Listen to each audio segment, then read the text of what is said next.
difference between a clean tool and a new tool. A lot going on, but isn't that always the way? There's always a lot going on. You're always trying to find a way to make it work. All you can do is keep on rowing because you hear banjos, right? Let's get this started. Stay positive and get things happening. Stay tuned. All right, got the old meter out.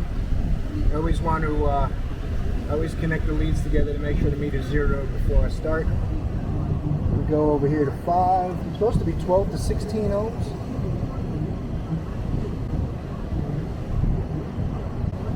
Just about 13. A suspected problem injector. Gotta get a good connection.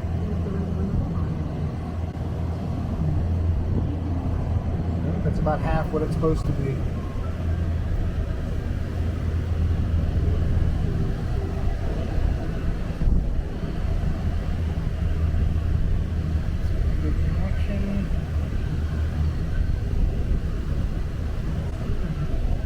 Good connection.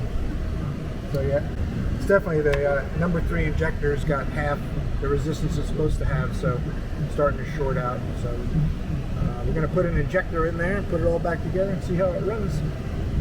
I mean, you can spend a lot of time chasing circuits and checking the ECM, but when you have an injector code, and even though the flow chart's going to take you through all kinds of stuff before it takes you to the injector, I mean, when you've done this enough, you know the injector is most likely the problem. I have seen PCMs cause issues on these, but the injector is definitely bad. So we're going to change the injector out and then go from there. I'm not going to assume there's a whole bunch of other problems and spend a lot of time on it because I am working on flat rate. I know I can get that injector for about $35, put the injector in there and see how it goes. And 99 out of 100 times, that's going to be the end of it. It'll be fixed after that. You have to clear the codes on these. Sometimes it won't run the injector until you've cleared the codes. So be aware of that. Not every vehicle does that, but some of them do. So you have to be cautious and make sure you clear the codes after you do the repair. And then go from there. All right, fired it up. Purring like a kitten. Nice and easy. I think I got about an hour and 20 minutes total between the diagnosis, replacing the injector, and the job pays about 3.5 hours. That's a good ticket. Off to a road test. Well, it is accurate. It might not actually help a customer. They do make $69, but the Bluedriver will help. I don't know about the fixed module. I've never used one, but Chrysler's running good. Of course, now we got the induction service all done. We got to go ahead and clear out the check engine light. So I'm going to go ahead and use my Bluedriver for that. Vehicle info. Chrysler 2008. Scan tool. Read codes. Check engine light codes. Scanning. 100%. Should be 99% because it hasn't popped up. Oh, there you go. Put the mileage in so you can keep it in your data log, which is 145, 110. Now it gives you all the codes that I set when I was doing the induction service.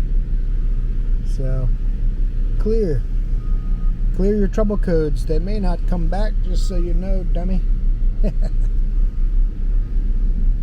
Clearing. What I like about this little Bluedriver is it's 99 bucks. Comes with free updates. It works on your cell phone. So like if you wanted to take a road test, you can bring up some graphs for whatever data you wanted to see. Bring up a couple of data graph PIDs and drive it. And all you're really bringing is your cell phone and a little dongle. So all my codes are clear. These Chryslers, the light won't go out till you shut the key off and back on again. So we'll do that. Shut it off. Start it up. Should do a self-test and put the light out if all is well. But look at that. Still got me a light. Let's see what the codes are. Read codes. Check engine light. Oh, you know what? It may want to declare codes without the engine running. The regular scanners will normally tell you that, but I'm wondering if this will always tell you that or not. 5 trouble codes, 3 pending trouble codes. Alright. Key on, engine off. Clear codes. Yes.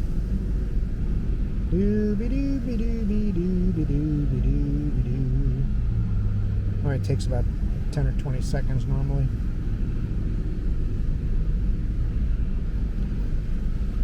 Clearing. Now the light's blinking.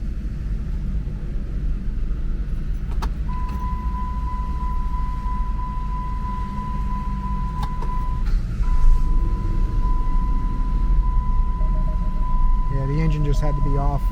Key on, engine off to clear codes in the Chrysler.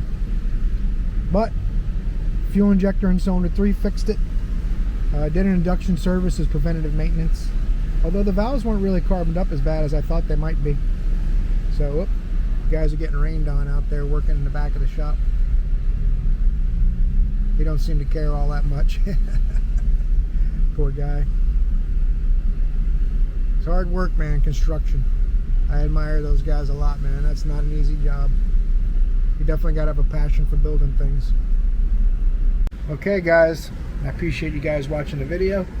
That's going to do it. Make sure you like and subscribe. Your support's really appreciated. And I hope you guys have a great weekend. You're probably watching this video on the weekend. I'll probably go up Saturday night. So enjoy the rest of your weekend. Thanks, guys.